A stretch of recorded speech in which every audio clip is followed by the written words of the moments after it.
Pengertian pengembangan. Pengembangan materi ajar adalah penyusunan bahan ajar untuk menunjukkan kegiatan belajar mengajar. Metode penelitian pengembangan atau research and development adalah metode penelitian yang digunakan untuk menghasilkan produk tertentu dan menguji keefektifan produk tersebut. Pengertian LKPD.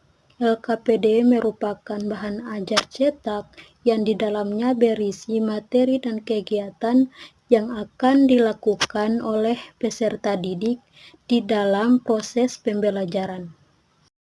Bahan ajar merupakan seperangkat materi yang disusun secara sistematis, baik tertulis maupun tidak, sehingga tercipta lingkungan atau suasana yang memungkinkan peserta didik untuk belajar. Bahan ajar sendiri dapat berbentuk benda atau orang yang bisa digunakan untuk memfasilitasi saat proses belajar mengajar. Penggunaan bahan ajar seperti buku teks, tugas belajar, dan bahan pendukung lainnya yang akan dapat memudahkan, memotivasi, memperbaiki, dan meningkatkan aktivitas belajar dan pembelajaran. Selanjutnya, yakni fungsi bahan ajar bagi peserta didik. Yang pertama, yakni peserta didik dapat belajar tanpa harus ada pendidik atau teman peserta didik yang lain. Yang kedua, peserta didik dapat belajar kapan saja dan di mana saja yang ia kehendaki. Yang ketiga, peserta didik dapat belajar sesuai kecepatannya masing-masing. Yang keempat, peserta didik dapat belajar menurut urutan yang dipilihnya sendiri. Kemudian yang kelima, membentuk potensi peserta didik untuk menjadi peserta didik yang mandiri. Yang keenam, yakni sebagai pedoman bagi peserta didik yang akan mengarahkan semua aktivitasnya dalam proses pembelajaran dan merupakan substansi kompetensi yang seharusnya dipelajari atau dikuasai. Yang kedua, yakni fungsi bahan ajar bagi pendidik. Yang pertama, yakni menghemat waktu pendidik dalam mengajar. Yang kedua, mengubah peran pendidik dari seorang pengajar menjadi seorang fasilitator. Yang ketiga, meningkatkan proses pembelajaran menjadi lebih efektif dan interaktif. Yang keempat, yakni sebagai pedoman bagi pendidik yang akan mengarahkan semua aktivitasnya dalam proses pembelajaran dan merupakan substansi kompetensi yang semestinya diajarkan kepada peserta didik. Nah, kemudian yang kelima, yakni sebagai bahan evaluasi pencapaian atau penguasaan hasil pembelajaran. Materi selanjutnya yaitu komponen penting dalam materi ajar. Komponen penting dalam materi ajar adalah komponen utama, komponen pelengkap, dan komponen evaluasi hasil belajar. Komponen-komponen ini saling berhubungan dan harus diterapkan oleh pendidik saat mengajar. Contohnya, yang pertama referensi. Nah, referensi merupakan materi sumber rujukan yang digunakan untuk mendukung materi pembelajaran. Referensi dapat berupa buku, jurnal, artikel, dan lain-lain. Selanjutnya yaitu latihan soal. Selanjutnya yaitu asesmen. Asesmen yaitu proses pengumpulan dan pengelolaan informasi untuk mengetahui kebutuhan belajar, perkembangan, dan pencapaian hasil belajar peserta didik, yang hasilnya digunakan untuk sebagai bahan refleksi dan landasan untuk meningkatkan mutu pembelajaran. Nah, selanjutnya yaitu instrumen refleksi. Instrumen refleksi adalah alat yang digunakan untuk mengumpulkan umpan balik dan mengevaluasi pembelajaran. Nah, materi selanjutnya yaitu proses pengembangan materi ajar atau bahan ajar. Nah, pengembangan bahan ajar adalah upaya untuk penyusunan bahan ajar baik yang berupa bahan tertulis maupun tidak tertulis oleh guru untuk menunjang kegiatan belajar mengajar dalam kelas, seperti contoh buku, modul, dan LKS. Dan pengembangan media ajar yang digunakan yaitu media audio dan audiovisual. Audio adalah segala sesuatu yang berkaitan dengan suara, sedangkan audiovisual adalah segala sesuatu yang berkaitan dengan gambar dan juga suara. Selanjutnya, langkah-langkah pengembangan LKPD. Yang pertama kita lihat dari analisis kurikulum. Analisis kurikulum adalah proses mengkaji dan memahami isi serta struktur kurikulum secara sistematis untuk memastikan bahwa tujuan pembelajaran, materi, strategi, dan penilaian selaras dan sesuai dengan kebutuhan peserta didik, perkembangan zaman, serta kebijakan pendidikan yang berlaku. Yang kemudian, peta kebutuhan. Peta kebutuhan adalah suatu gambaran atau pemetaan menunjukkan berbagai jenis kebutuhan yang harus dipenuhi dalam suatu konteks tertentu, seperti dalam pembelajaran, pelatihan, atau pengembangan kurikulum. Kemudian judul LKPD. Judul LKPD adalah kalimat utama atau nama yang menggambarkan isi tujuan dari LKPD tersebut. Selanjutnya, menentukan KD dan indikator yang bertujuan untuk memilih dan merumuskan kompetensi dasar serta indikator pencapaian kompetensi yang digunakan sebagai acuan dalam proses pembelajaran termasuk dalam penyusunan LKPD. Selanjutnya, menentukan tema sentral dan pokok bahasan. Menentukan tema sentral dan pokok bahasan adalah proses memilih dan merumuskan topik utama atau tema sentral beserta subtopik yang lebih spesifik atau pokok bahasan yang akan digunakan sebagai dasar dalam perencanaan.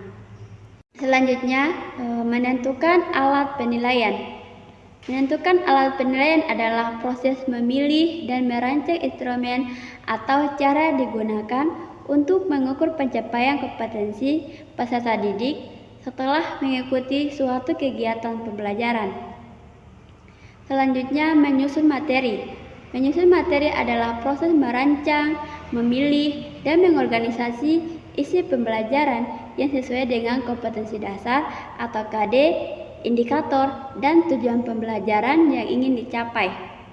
Selanjutnya, menuliskan alat dan bahan. Menuliskan alat dan bahan dalam LKPD adalah proses mencantumkan secara rinci semua peralatan dan bahan yang dibutuhkan siswa untuk melakukan kegiatan atau percobaan yang ada di dalam lembaga kerja peserta didik.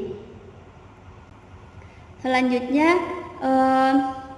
LKPD terdiri dari beberapa unsur utama, yakni yang pertama kita lihat dari judul, di mana judul menjadi bagian penting yang memberikan gambaran singkat dan jelas tentang topik atau materi yang akan dipelajari dalam LKPD tersebut. Selanjutnya, petunjuk belajar atau petunjuk siswa, yang mana petunjuk siswa ini menjadi bagian yang berisi arahan, langkah-langkah, dan instruksi yang harus diikuti peserta didik dalam mengerjakan tugas-tugas LKPD. Selanjutnya, KD atau materi pokok. KD atau materi pokok adalah kemampuan minimal yang harus dikuasai siswa dalam satu pelajaran dan tingkat kelas tertentu.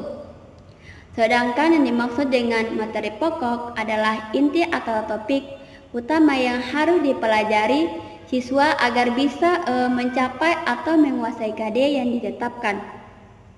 Selanjutnya, informasi pendukung. Informasi pendukung adalah data atau fakta atau keterangan tambahan yang digunakan untuk memperkuat atau menjelaskan atau melengkapi informasi utama dalam suatu teks pembicaraan atau tulisan. Selanjutnya, tugas-tugas atau langkah kerja. Tugas-tugas atau langkah kerja adalah petunjuk atau tahapan kegiatan yang harus dilakukan oleh peserta didik untuk menyelesaikan suatu aktivitas pembelajaran dan biasanya tercantum dalam LKPD atau panduan praktikum. Yang kemudian penilaian. Penilaian adalah proses mengumpulkan, menganalisis, dan menafsirkan informasi untuk mengetahui tingkat pencapaian kompetensi peserta didik setelah mengikuti suatu kegiatan pembelajaran. Contoh lembar kerja peserta didik pada mata pelajaran akidah akhlak. Materinya di sini yaitu sifat-sifat Allah Subhanahu wa taala, Asmaul Husna. Nah, judul kegiatannya di sini mengenal dan meneladani sifat-sifat Allah Subhanahu wa taala dalam kehidupan sehari-hari. Petunjuk belajarnya di sini bacalah informasi yang tersedia dengan saksama. Nah, informasi ini didapatkan dari buku akidah akhlak tersebut.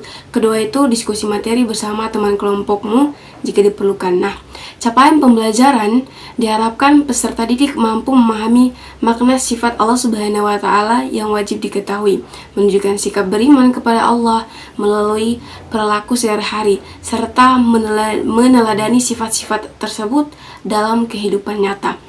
Nah, TP-nya di sini atau tujuan pembelajaran di sini siswa mampu menyebutkan dan menjelaskan makna sifat-sifat wajib bagi Allah Subhanahu wa taala, menunjukkan contoh perilaku yang mencerminkan peneladanan sifat-sifat Allah Subhanahu wa taala, serta meningkatkan keimanan kepada Allah Subhanahu wa taala melalui penghayatan terhadap sifat-sifatnya. Informasi pendukungnya di sini sifat-sifat Allah Subhanahu wa taala yang wajib diketahui, yaitu 20 sifat wajib Allah. Tugas dan langkah kerja. Nah, tugas individu pertama itu pilihlah 5 dari 20 sifat wajib Allah yang paling kamu ketahui. Terus tulis arti dan penjelasan dan singkatannya. Kedua, tugas kelompok. Yang pertama itu diskusikan peran iman kepada sifat-sifat Allah Subhanahu wa taala dalam kehidupan sehari-hari. Presentasikan hasil diskusi kelompok di depan kelas. Yang terakhir, penilaian aspek yang dinilai skor maksimal keterangan pemahaman sifat Allah Subhanahu wa taala. Tugas individu, penjelasan dan contoh, keaktifan diskusi, 20 kontribusi saat kerja kelompok, kreativitas karya 20 desain dan isi infografis atau map, kemampuan presentasi 20 penyampaian isi dan penguasaan materi, disiplin dan ketepatan. 10 tugas selesai dan dikumpulkan tepat waktu. Nah,